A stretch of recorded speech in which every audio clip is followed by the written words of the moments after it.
The Drachma Imperial War College hung in the void like a testament to galactic hubris, its obsidian spires and crimson energy shields announcing to anyone within sensor range that this was where the universe's most dangerous beings came to learn how to be even more dangerous. Located at the intersection of 3 major trade routes and 2 active war zones, the facility served as both military academy and diplomatic statement, a reminder that some species had evolved beyond mere survival into the realm of professional lethality. The college's founding charter, carved into neutronium tablets and displayed in the main hall, proclaimed its mission in 17 different languages, to forge the galaxy's apex warriors into instruments of tactical perfection. What it failed to mention, because the founders had assumed it was obvious, was that admission was restricted to members of the hegemonys recognized superior breeds. Species that had clawed their way to the top of their respective evolutionary ladders and stayed there by being very good at convincing other life forms to stop existing. The Drachma themselves, naturally, occupied the highest tier of this carefully constructed hierarchy.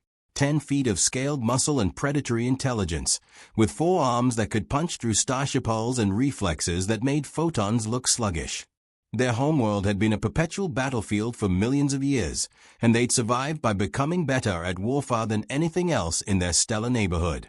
They didn't just study violence, they'd elevated it to an art form, and then copyrighted the technique. Below them, but still comfortably within the superior breed category, were the Syndicate's premier assassin philosophers, beings who could kill you 17 different ways while simultaneously solving complex mathematical theorems and composing poetry about the experience. The Empire contributed their scion warriors, creatures whose mental abilities were so developed they could literally think their enemies to death, though they preferred more traditional methods for the sake of artistic expression. And then, through what could only be described as a clerical miracle or cosmic joke, there were the humans. Humanity's admission to the galactic hegemony had been the diplomatic equivalent of a children's crayon drawing being accepted into a museum of fine art. Nobody was quite sure how it had happened. Something involving trade agreements, territorial disputes, and a bureaucratic oversight that had snowballed into full membership before anyone realized what was occurring. By the time the superior breeds noticed, the humans had already established embassies, opened trade routes, and somehow convinced 3 different species to sign mutual defense pacts. The War College's response to this development was predictably sophisticated. They would accept 1 human exchange cadet per cycle, partly for diplomatic appearances and mostly for entertainment value. Nothing maintained morale quite like watching an inferior species get systematically educated about their place in the natural order. Which was how Maya Volkov found herself stepping off a transport shuttle onto the Academy's landing platform, surrounded by beings who could have bench-pressed her entire homeworld without breaking stride. She was, by human standards, unremarkable in every way that mattered to military evaluation forms. 5 feet 6 inches of compact muscle and carefully controlled energy, with dark hair regulation short and gray eyes that seemed to catalog everything while revealing nothing. Her service record from Earth's military academies was competent but unspectacular. Good marks, no disciplinary issues, no particular achievements that would explain why she'd been selected for this assignment. The reception committee that greeted her arrival consisted of 3 senior cadets representing the college's major species, each one examining her with the sort of clinical interest typically reserved for laboratory specimens. Thane Rock Mur of the Drachma 4th caste stood 9.5 feet tall, his scales bearing the ritual scarification that marked him as a battle-proven warrior before his 20th birthday. Beside him, the syndicate representative, whose unpronounceable name translated roughly to silent death wrapped in philosophy, moved with the fluid grace of someone who could kill entire rooms of people and make it look like interpretive dance. The Empire's contribution was Adept Vexi, whose psychic presence felt like standing next to a barely contained supernova. So, Thane Rock Mur rumbled, his voice carrying harmonics that could shatter glass. "This is what passes for a warrior among the humans." Maya looked up at him with the expression of someone who was genuinely honored to be in such distinguished company. "Yes, sir. I'm looking forward to learning from the best." The laughter that followed wasn't cruel, exactly. It was dismissive in a way that was somehow worse. These beings weren't even considering her a threat worth taking seriously. She was entertainment, a living demonstration of why the natural order existed and why some species were destined to remain at the bottom of it. Commander Zethkol of the Drakmor 2nd Caste presided over the War College's combat training programs with the sort of enthusiasm typically associated with particularly sadistic experimental scientists. His own service record read like a catalogue of successful genocides, each campaign more elegantly brutal than the last. He'd earned his position not just through combat prowess, but through an understanding of psychological warfare that bordered on artistic genius. Cadets, he announced to the assembled class on Maya's first day, his forearms gesturing with practiced theatrical flair. Today we begin advanced tactical assessment. You will demonstrate not merely your ability to destroy opponents, but your understanding of why some beings are naturally superior to others. His gaze settled on Maya with the sort of predatory focus that had preceded the extinction of several minor civilizations. Of course, not all species are equipped for such lessons. Some may find the experience enlightening in ways they hadn't anticipated. The training facility occupied an entire section of the academy, a vast chamber equipped with gravitational manipulators, atmospheric controls, and medical facilities capable of rebuilding cadets from molecular debris. The walls were lined with observation decks where instructors and advanced students could watch the proceedings with the detached interest of critics evaluating particularly violent theater. Maya's first combat assessment was against Kayla Sith, a syndicate cadet whose family had been perfecting the art of creative murder for 12 generations. He moved like liquid death given form, his every gesture suggesting violence that was both inevitable and artistic. His combat philosophy, passed down through ancestral memory engrams, held that killing should be an expression of cultural superiority as much as tactical necessity. "Little human," he said, his voice carrying harmonics that most species found psychologically unsettling. "Perhaps I should explain the fundamental differences between predator and prey before we begin." Maya nodded respectfully. "I would appreciate any instruction you're willing to provide, sir." What followed was not a combat assessment, so much as a public demonstration of evolutionary hierarchy. Kayla moved through forms that had been perfected over millennia, each technique flowing into the next with the sort of deadly grace that made warfare look like ballet. His strikes were precisely calibrated to inflict maximum humiliation without permanent injury. After all, the human needed to remain conscious to fully appreciate the lesson being provided. Maya absorbed the beating with the sort of stoic determination that might have been admirable if it hadn't been so obviously futile. She attempted to fight back, of course, but her techniques were primitive by syndicate standards, crude, direct applications of force that lacked the philosophical sophistication of true combat artistry. When Kayla finally decided he'd made his point, Maya was on the ground, conscious but thoroughly defeated. "Thank you for the instruction," she said quietly, accepting his hand up with genuine gratitude. "I learned a great deal."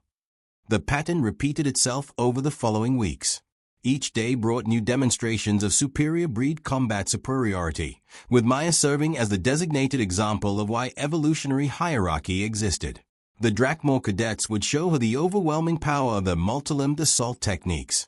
The Empire's scions would demonstrate how mental abilities translated into battlefield dominance.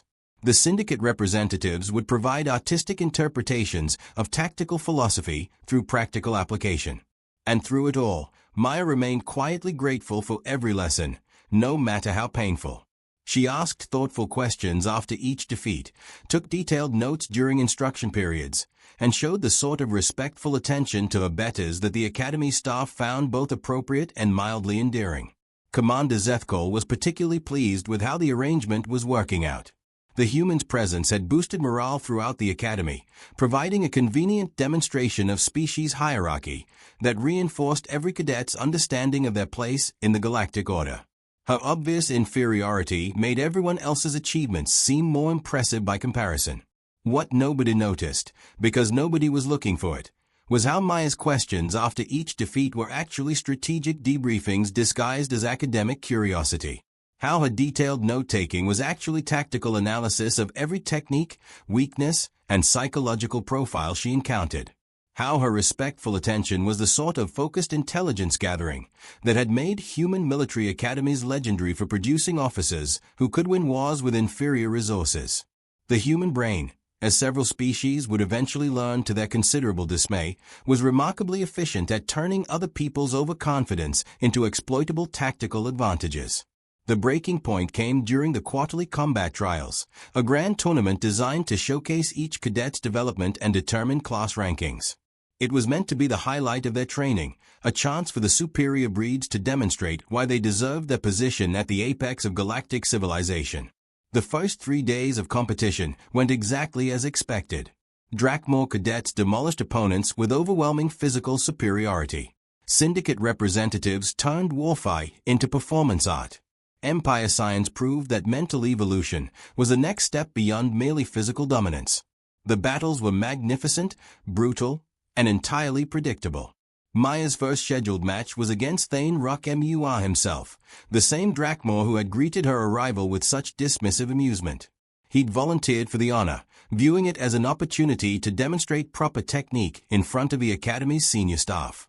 His combat record was already impressive. 17 victories without a single serious injury, each opponent defeated through textbook application of Drakmor tactical doctrine. "Little human," he announced as they entered the combat circle, his forearms flexing with barely contained power. "Today you learn why some species rule while others serve." The audience in the observation galleries leaned forward with anticipation. This was entertainment at its finest, a living demonstration of evolutionary theory in action. Several senior instructors had brought recording equipment to capture the moment for use in future training programs.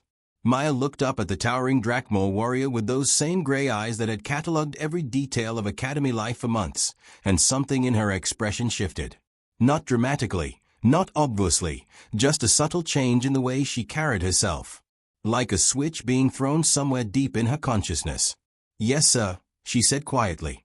"Please teach me about the natural order." Thane Rock Mua attacked with everything that had made his species masters of their homeworld for millions of years. Forearms moving in perfect coordination, each strike capable of punching through combat armor, delivered with speed that made his massive size seem irrelevant. His opening combination should have ended the match in seconds, a demonstration of overwhelming force that would leave the human conscious but thoroughly educated about her limitations. Maya wasn't there when the attacks arrived. She hadn't dodged in any way the Academy's combat analysts could immediately categorize. Dodging implied moving away from danger, and what she'd done was more like flowing around it. By the time Thane's devastating assault completed its arc through empty space, she was somehow beside him, her small hands doing something to his primary elbow joint that sent waves of confused alarm through his nervous system. The giant Drakmor spun to catch her, but she was already elsewhere, staying just outside his reach while her fingers found pressure points and neural clusters that shouldn't have been accessible to someone her size. It was like fighting smoke that had learned anatomy and developed a grudge against overconfidence. When Thane Rock Mua hit the arena floor 47 seconds later, the silence in the observation galleries was profound enough to hear individual heartbeats. Maya stood over the defeated Drakmor with the same respectful expression she'd worn during months of abuse, offering him a hand up with genuine courtesy. "Thank you for the instruction, sir. I learned exactly what I needed to know." Commander Zethkol stared at the scene with the expression of someone whose fundamental understanding of reality had just taken a direct hit from an antimatter warhead. Around the training facility, superior breed cadets were exchanging glances that ranged from confused to deeply concerned. "Anomalous result," he announced after a moment that stretched long enough to become painful. "Prepare the next assessment." What followed was not a series of combat trials, so much as a systematic deconstruction of everything the Drakmor Imperial War College thought it knew about evolutionary superiority. Adept Vexai stepped forward to restore proper order, his psychic presence radiating the sort of mental force that had reduced entire armies to gibbering madness. The Empire's psionic warfare techniques were considered the most advanced in known space, refined through centuries of conquest and psychological domination. His mind was a weapon that could turn opponents against themselves before physical combat had even begun. He reached out with his mental abilities, preparing to demonstrate why psychic evolution represented the next stage of species development. His psychic probe encountered what felt like trying to read a book that was actively rewriting itself in languages that hadn't been invented yet. Maya's consciousness seemed to exist in frequencies his species had never encountered, operating on principles that made his carefully developed abilities feel suddenly primitive and inadequate. While he was still processing this impossibility, Maya moved. She fought like someone who had spent months studying every weakness, every psychological profile, every tactical doctrine the Academy had to offer. Her attacks weren't the crude applications of force that everyone expected from humans. They were precisely calculated applications of leverage, timing, and psychological manipulation that turned her opponent's strengths into liabilities. Adept Vexai discovered that psychic abilities meant nothing when your opponent refused to engage you on terms you understood. Maya fought his mind with chaos, his expectations with unpredictability, his refined techniques with practical violence that had been distilled through centuries of human warfare into something approaching pure efficiency. When the Empire's finest young scion hit the arena floor, Maya was already looking toward the next challenger. "Who's next?" she asked quietly. What followed was education disguised as entertainment. One by one, the Academy's most promising cadets stepped forward to restore their species' honor and their own understanding of how the universe worked. One by one, they were systematically dismantled by someone who had spent months allowing them to demonstrate their capabilities while never revealing her own. The Syndicate's assassin philosophers discovered that artistic combat techniques were useless against someone who treated violence as a practical problem rather than an expression of cultural superiority. Their carefully choreographed death dances met with responses that were brutal, efficient, and utterly lacking in aesthetic consideration. Maya fought like warfare was a job rather than an art form, and the results were devastating to beings who had never encountered such philosophical poverty. The remaining Drakmor cadets learned that multiple arms and overwhelming strength meant nothing when your opponent understood leverage, timing, and anatomy better than you understood your own limitations. Maya turned their size against them, used their confidence as a weapon, and demonstrated that the difference between a warrior and a killer wasn't always obvious until the body count started mounting. Through it all, she remained quiet, respectful, almost apologetic about the destruction she was causing. After each victory, she would help her defeated opponent to their feet, thank them for the learning experience, and ask if there was anything else they could teach her about combat philosophy. Commander Zethkol watched his carefully organized tournament dissolve into chaos with the mounting horror of someone whose entire worldview was being systematically disproven. These weren't accidents or flukes. This was deliberate, calculated, professional violence applied by someone who understood warfare in ways his decades of experience hadn't prepared him for. When the last superior breed cadet hit the arena floor, silence descended over the facility like a funeral shroud. 26 of the galaxy's most promising young warriors lay defeated, while one small human stood in the center of the combat circle, looking for all the world like she was waiting for further instructions. "Assessment complete, sir," she said to Commander Zethkol, her voice carrying the same respectful tone she'd used since her first day. "Have I demonstrated adequate understanding of tactical principles?" Zethkol stared at her for a long moment, his forearms trembling with something that might have been rage or might have been fear. Around the facility, Academy personnel and senior cadets who had come to watch the entertainment were trying to process what they'd just witnessed. "Cadet Volkov," he said finally, his voice carrying harmonics that could shatter stone, "how long have you been capable of this level of performance?" Maya tilted her head slightly, as if the question confused her. "So, I've been performing at this level since my arrival. You asked me to learn from my betters, so I learned everything they were willing to teach me." "And what exactly did you learn?" "That overconfidence is a tactical weakness that can be exploited by anyone patient enough to gather proper intelligence," she replied with the same quiet courtesy she'd shown during months of systematic abuse. "That species who assume superiority based on physical advantages tend to neglect psychological preparation. That beings who mistake tradition for innovation become predictable in ways they don't realize." She paused, looking around at the defeated cadets with something that might have been sympathy. "And that apex predators aren't always the biggest, strongest, or most obviously dangerous beings in the ecosystem, sir. Sometimes they are just the ones who know when to stop pretending to be prey." The implications of that statement hit the assembled observers like a physical blow. If this had been the result of one human gathering intelligence and waiting for the optimal moment to strike, what did it say about humanity's potential as a species? What had they been missing about these supposedly inferior beings from the Outer Rim territories? Later, much later, When the Academy's administrators were conducting emergency reviews of admission policies and Commander Zethkol was filing reports that would reshape the hegemony's understanding of human capabilities, the question that kept surfacing wasn't how one human had defeated so many superior breed warriors. The question was how many other humans were out there, quietly gathering intelligence while everyone else assumed they were harmless. The answer, as the galactic hegemony would eventually learn to their considerable discomfort, was approximately 8 billion and counting.